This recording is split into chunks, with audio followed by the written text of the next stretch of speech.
Iran today is a nation forever marked by one man's shadow. Its strict laws, its defiant rhetoric, its tense standoff with world powers. None of it can be separated from a figure who shaped its very soul.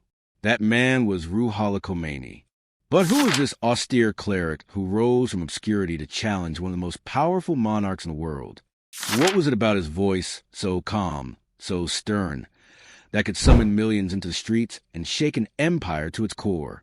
And how did a quiet religious teacher in a small seminary come to command the hearts of a nation and build a new kind of state?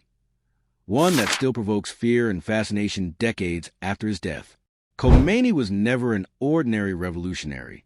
He was an enigma, a man revered like a prophet and feared like a tyrant. Even in exile, his words crossed oceans. Even without an army, he bent the will of a people.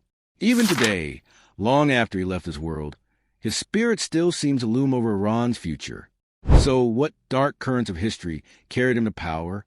What quiet, relentless determination drove and confront kings, presidents, and empires alike? And why, almost half a century after his revolution, do his ideas still burn so fiercely in the heart of Iran? This is the story of Ruhollah Khomeini and the forces he unleashed on his country and the world. Khomeini, a small town tucked into the hills of central Iran, was never destined to be famous. Its dirt streets and modest mosques gave little hint that one of the most controversial leaders of the 20th century would begin his life there. But it was in this quiet town, in 1902, that Ruhollah Khomeini was born into a family already steeped in religious tradition. He was barely 5 months old when his father was murdered, a trauma that left a permanent scar on the boy's soul. Though too young to remember the event itself, Khomeini would grow up in its shadow. Family stories told of injustice and loss at the hands of local feudal lords. Even as a boy, he learned that power could be brutal, and that a man of principle must never bow his head to oppression. By 15, tragedy had struck again. First his mother passed away, then his beloved aunt, both central figures who had guided his early years. Alone and unmoored, the young Khomeini was left to navigate his path in a world that often seemed harsh and unforgiving. But where most might have given in to sorrow, he dug deeper into his studies, clinging to books and a prayer with an intensity that caught the attention of his teachers. The mosques and modest seminaries of Khomeini became his sanctuary. Even then, he was often described as serious, disciplined, and unusually contemplative, more inclined to debate scripture than to play with other children. Villagers would remember him spending long hours seated on the floor, back straight, eyes fixed on a sacred text. It was there that the embers of his commitment to Shia scholarship began to glow. When he left Khomeini for the famed seminary city of Iraq, and eventually to Qom, it was not just to continue his education, but to immerse himself in the deep currents of Shia thought that had shaped Iran for centuries. Khomeini was quickly recognized as an exceptional student. Mentors noted his sharp intellect and his stern sense of duty. He soaked up the teachings of senior clerics with a hunger that bordered on obsession. Philosophy, mysticism, Quranic law, he approached them all with the same unyielding focus. Yet there was something more stirring inside him as well, something more volatile than mere piety. The Iran of his youth was dominated by a ruling dynasty, the Qajars first, and then the Pahlavis, whose westernizing policies and close ties to foreign powers had provoked deep resentment among devout Muslims. Even as he was studying theology and legal theory, Khomeini was also listening carefully to these undercurrents of dissatisfaction. The Shah's grand palaces and European ambitions contrasted sharply with the poverty and dignity of rural Iran, and this imbalance planted a troubling question in his mind. Could a ruler who ignored his people truly claim to be just? Could a monarch who embraced foreign interests serve Islam? These were radical thoughts for a young seminarian. But Khomeini was already developing a moral lens, one that measured leaders by their piety and their loyalty to their people. Even before his 20s, even before he had established himself as a respected cleric, seeds of rebellion were being sown in his heart. By the time Khomeini reached Qom, then the most prestigious center of Shia learning, Iran itself was changing rapidly. The constitutional revolution of the early 1900s had shaken the old order. The Qajar dynasty had crumbled under its own weight. And into the vacuum had stepped Reza Khan, a ruthless soldier who would soon declare himself Shah, founding a new Pahlavi dynasty with fierce, modernizing zeal. For devout Iranians like Khomeini, this was a troubling new chapter. The Shah outlawed traditional dress, banned public displays of Shia mourning, and channeled the wealth of Iran into grand projects and European arms deals. Every move was a calculated effort to drag Iran into modernity, often by erasing its past. And every move was watched by Khomeini and his fellow seminarians with growing unease. By his 20s, Khomeini was no longer just a quiet student. He was becoming a serious scholar in his own right. His writings on ethics and mysticism gained respect across Qom. Students packed into his lectures, drawn by his commanding presence and clear sense of conviction. But it was his quiet intensity that set him apart, an intensity that hinted at a deeper, more personal struggle to make sense of the world around him. He was a rising voice in Shia thought at a time when Iran was at a crossroads. Behind the doors of seminaries and in whispered gatherings after prayer, a new kind of conversation was beginning, one that asked whether religion had a role in public life, whether scholars like Khomeini could speak not just on matters of ritual and doctrine, but on matters of state and justice. And Khomeini listened. He heard the concerns of common people when they came to him for guidance. Complaints about corrupt local governors, about taxes raised too high, about customs abandoned too easily in the name of progress. Every voice, every story was like fuel, feeding his emerging sense that the true scholars had a duty not to stand idly by. In this period, Khomeini took his first steps toward becoming a public figure, publishing articles under pseudonyms and making speeches that were measured in tone but radical in implication. Religion, he argued, was not meant to live in isolation. A just society could only be built by leaders who feared God and answered to the people. Such ideas were dangerous in Pahlavi Iran, and they were dangerous for a young cleric. But Khomeini did not shrink from them. In fact, the more he spoke, the more his reputation grew as a teacher who was not afraid to speak his conscience. By the time he earned the respected title of Ayatollah, a mark of his scholarly and spiritual authority, Khomeini was no longer simply an academic cleric lost in books. He had become something more potent, a man whose intellect was matched by an unyielding moral vision, a man who had witnessed injustice and loss and had decided, in his heart, that he would not remain silent. And deep inside him, like a slow-burning fire, was the unspoken belief that someday, somehow, he would have to challenge the powers that ruled his country. By the early 1960s, Iran was a nation in the grip of rapid, jarring change. The Shah, Mohammad Reza Pahlavi, had consolidated his power, driven by his White Revolution, a sweeping program of reforms designed to modernize the country and draw it closer to the West. New factories rose up alongside sprawling highways. Land was redistributed. Women were granted the right to vote, and foreign investment flowed in like never before. To the Shah and his supporters, it was progress. But to Ruhollah Khomeini, it was something very different. From a study in Qom, he watched these changes with deep unease.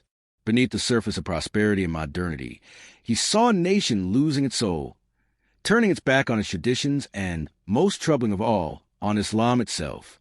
And so, as he had once studied scripture and law with unrelenting focus, Khomeini began to channel that same intensity into protest. He wrote pamphlets in carefully measured prose that circulated quietly among the seminaries. He gave lectures that grew sharper, more direct, and more political. Every Friday, his voice rang louder in the mosque, questioning whether a monarch who ignored the moral compass of his people could truly call himself a just ruler. But it was one speech in 1963 that shattered all restraint. Standing before a crowd of students in Qom, Khomeini spoke of the Shah without hesitation, without fear. He condemned him as a tyrant, a puppet of foreigners. He accused him of trampling on the sacred traditions of Iran. And most provocatively, he called on his followers to rise up, not with arms, but with voices. Those words, fiery and uncompromising, flew across Iran faster than the Shah could contain them, and they struck a nerve. That summer, thousands poured into the streets of Tehran, chanting Khomeini's name.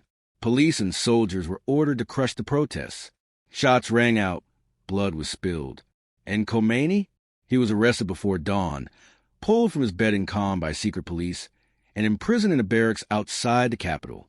But silencing him would not be so simple. News of his arrest sent shockwaves across Iran. His followers mourned in public. Students rioted in his defense, and other clerics, many once hesitant to wade into politics, began to speak in hushed tones about the brave Ayatollah who had dared to confront the throne. He was released after 8 months, under pressure from some of the Shah's own advisors who feared that making him a martyr would only inflame the unrest. And they were right to worry. Khomeini emerged from prison not diminished, but emboldened, his reputation as a fearless critic now cemented. No longer just a respected teacher of Islamic law, he was becoming a symbol of resistance. The Shah had hoped that leniency might temper him. It did not.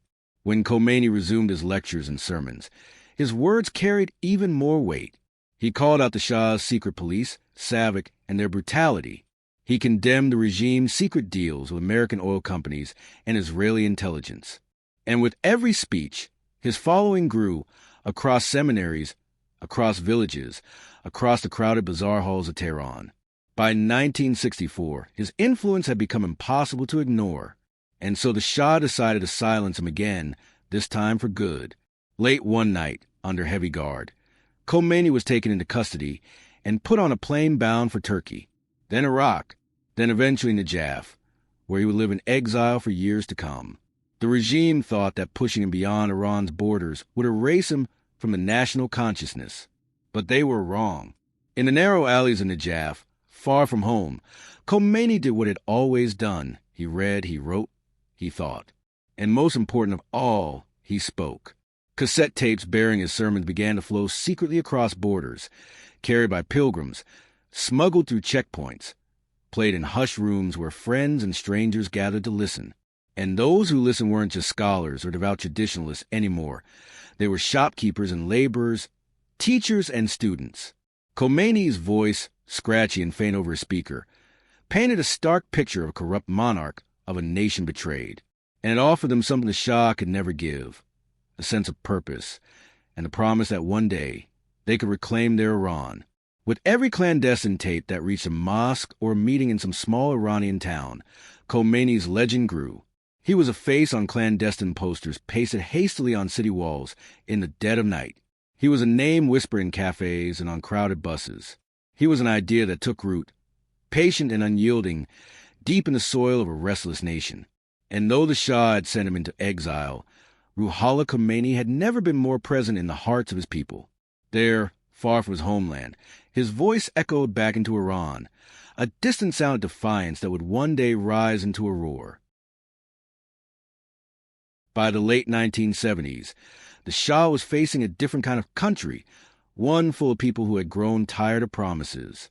Oil wealth had failed to trickle down. Political dissent was crushed. The secret police kept order with fear. Meanwhile, Khomeini had become a household name. In 1978, a newspaper article appeared in Tehran attacking him as a reactionary cleric and a traitor. What was meant as a smear campaign backfired completely. Anger spread through Qom, then to Tehran, then to every major city. Demonstrators filled the streets, and the Shah's security forces answered with force. Blood was spilled. That blood only deepened the unrest. Protests surged into 1979. Every crackdown created new martyrs. Every funeral became another rally.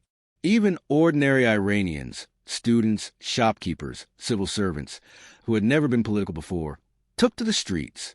They chanted Khomeini's name and called for the Shah's overthrow. Inside the royal palace, the Shah was under siege.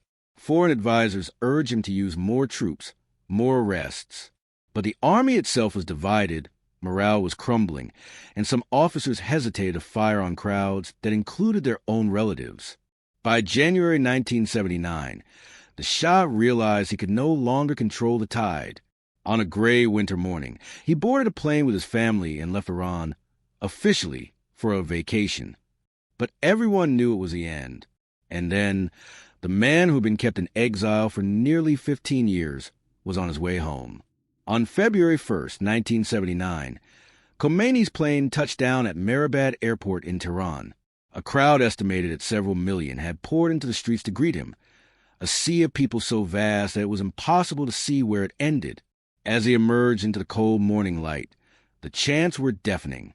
Some wept openly, some raised their fists, and Khomeini in his dark robe and turban, stepped into the center of it all like someone who had been preparing for this moment his entire life.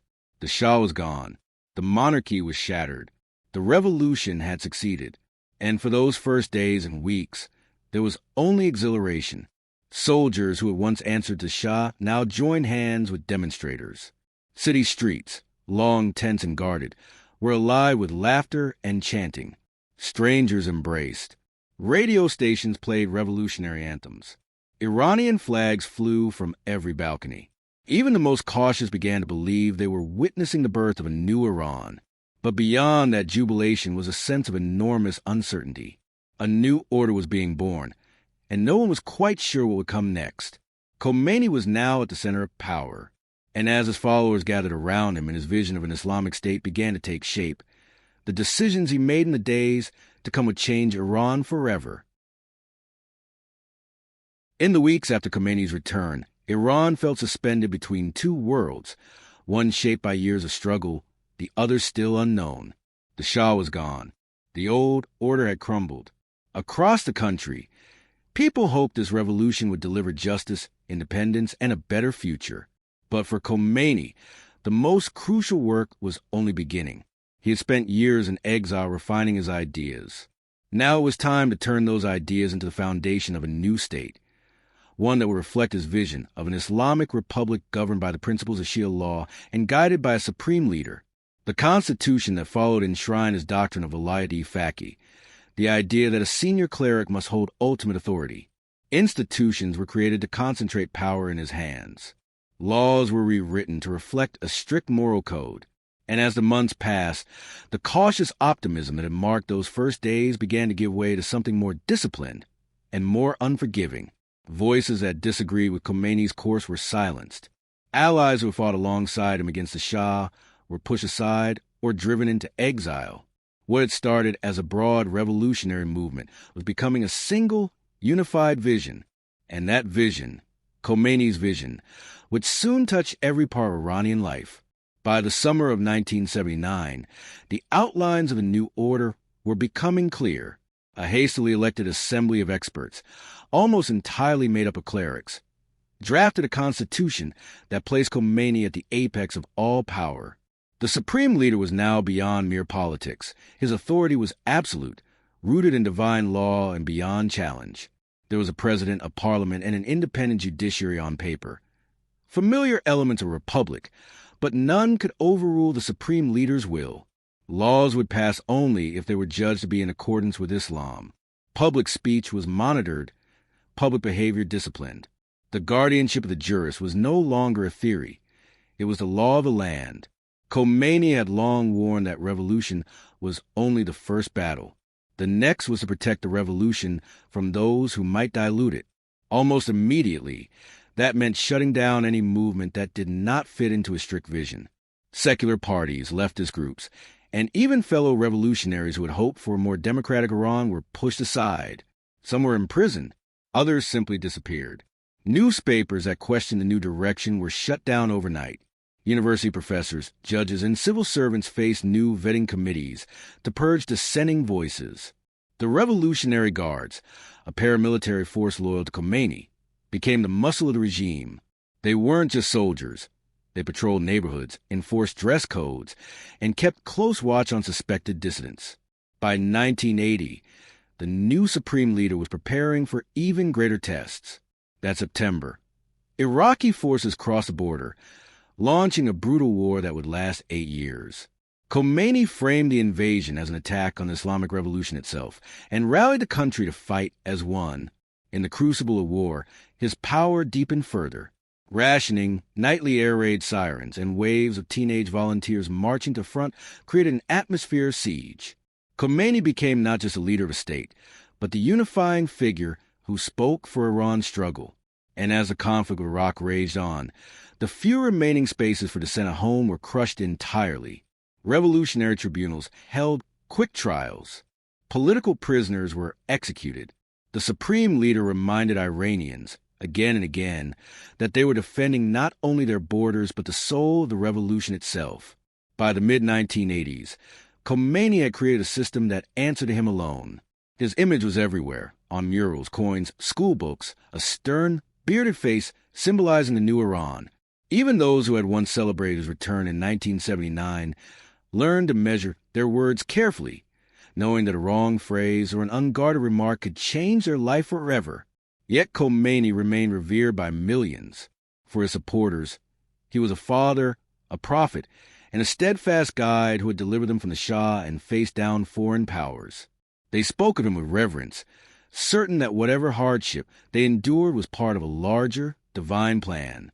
And so, as the Islamic Republic took its first long steps into a new and uncertain future, it did so under the long, unyielding shadow of Ruhollah Khomeini, supreme leader, revolutionary. On September 22, 1980, Iraqi tanks rolled across the Iranian border, and waves of warplanes struck airfields deep inside Iran. Saddam Hussein, emboldened by Iran's revolutionary chaos and convinced that Khomeini's new regime was vulnerable, hoped for a swift victory. But what began as a bold gamble would drag on for 8 brutal years, transforming the young Islamic Republic forever. The war shattered any lingering illusions of stability. It became a trial by fire that consumed hundreds of thousands of lives and consumed the attention of the supreme leader. Khomeini framed the conflict as a holy defense of the revolution, a fight not just for territory, but for Islam itself. Every drop of blood, he declared, is a gift to God. On front lines like Khorramshahr and Khuzestan, teenage boys with plastic keys to paradise around their next charge into enemy fire. Many never returned. The scale of destruction was immense. Iranian cities like Abadan and Awaz were reduced to rubble. Oil exports plummeted. Families crowded into basement shelters to wait out air raids. Casualty figures soared into the hundreds of thousands. And yet Khomeini refused to yield. Even after Iran pushed Iraqi forces back across the border, he insisted the war continue, not merely to recover land, but to punish Saddam, to purify the region of what he called tyranny. The war united Iranians, but it also gave a supreme leader the perfect pretext to tighten his grip. Revolutionary guards gained ever more authority. Every newspaper, school, and mosque was mobilized for the war effort. Dissent was painted as treason. Civil liberties were suspended. By the mid-1980s, slogans like "War Until Victory" and "Every Home a Front" blanketed Tehran streets. Boys who had been children in 1979 now marched as soldiers into battle.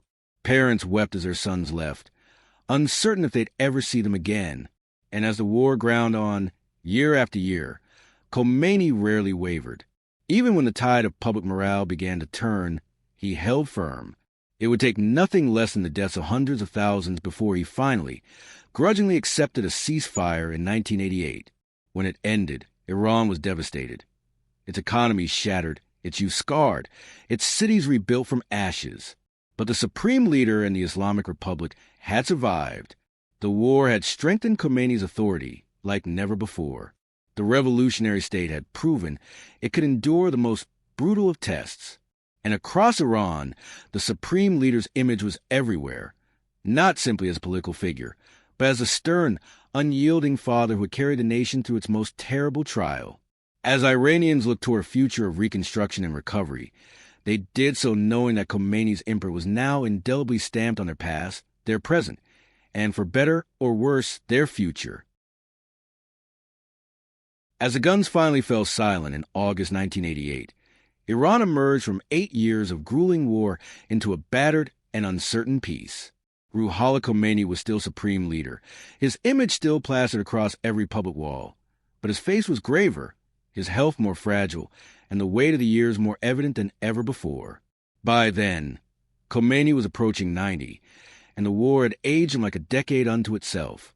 He had led a revolution, survived invasions and internal power struggles, and shaped Iran into a state guided by his personal authority. Yet even as the nation paused to breathe, Khomeini was far from retreating into a quiet old age. His final years were a period of harsh reckoning. There were accounts that he spent hours seated in deep prayer and reflection. But just as often, those prayers were followed by decisions that would define his legacy with a new severity. In July of 1988, barely a month after agreeing to a ceasefire with Iraq, Khomeini authorized one of the most brutal episodes of his rule, the mass execution of thousands of political prisoners. These were people who had been imprisoned for years, mostly members of opposition movements like the People's Mujahideen of Iran or leftist groups. Many had already served their terms. But as Khomeini and his inner circle saw it, the end of the war was an opportunity to purge Iran of dissenters once and for all. Over a few short months, prisoners across the country were summoned before hastily arranged panels, sometimes just a judge and a cleric, and questioned about their beliefs, their loyalty to the Islamic Republic. A wrong answer could mean immediate execution. By the end of that summer, estimates of those killed ranged into the thousands. That massacre shattered whatever illusions remained about Khomeini's tolerance for dissent. Even those who had fought for the revolution began to recognize that Khomeini's vision for Iran would brook no rivals. Families searched in vain for bodies, names, or answers. But the supreme leader spoke of these executions as a matter of justice, a final cleansing of those who threatened the ideals of 1979. And as if to send one last, loud signal that he still held absolute power, in February 1989, Khomeini issued a dramatic fatwa against Salman Rushdie, a British Indian author. Rushdie's novel The Satanic Verses had enraged many Muslims around the world, and Khomeini went further than mere condemnation. He called for Rushdie's death, making it clear that in Iran, even a novelist halfway across the world could not escape the supreme leader's reach. The fatwa shocked the West and made global headlines, proving that even in his final days, Khomeini was determined to defend the revolutionary ideology on a world stage. Yet this was also a time of political tension inside Iran. Khomeini had never named a successor, and as his health began to fail, the question of who would lead after him became urgent. Ayatollah Hossein Ali Montazeri, once Khomeini's designated heir, had spoken out against the summer 1988 executions, calling them a stain on the revolution. Khomeini removed him from his position without hesitation. It was a decisive and very public gesture that there would be no room for internal dissent at the highest levels. Montazeri was confined to house arrest, and new candidates began to circle as Khomeini's time dwindled. Khomeini himself rarely appeared in public in these final months. Heart ailments and stomach cancer had weakened him. Photographs showed a figure thinner and more pallid than the commanding revolutionary who had stepped off a plane a decade earlier. Rumors of his condition spread, but state media offered few details. Even as his body failed him, Khomeini continued to issue decrees, often brief, sometimes just a few lines, yet carrying his full authority. And then, on the night of June 3rd, 1989, after days of slipping in and out of consciousness, the supreme leader of Iran died. The news was broadcast at dawn. Almost immediately, millions of Iranians poured into the streets.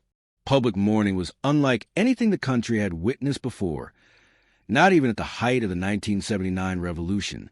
Black flags draped houses and shops. Loudspeakers played mournful recitations of the Quran. Crowds surged toward Tehran, hoping for a final glimpse of the body of the man who had shaped their lives so completely.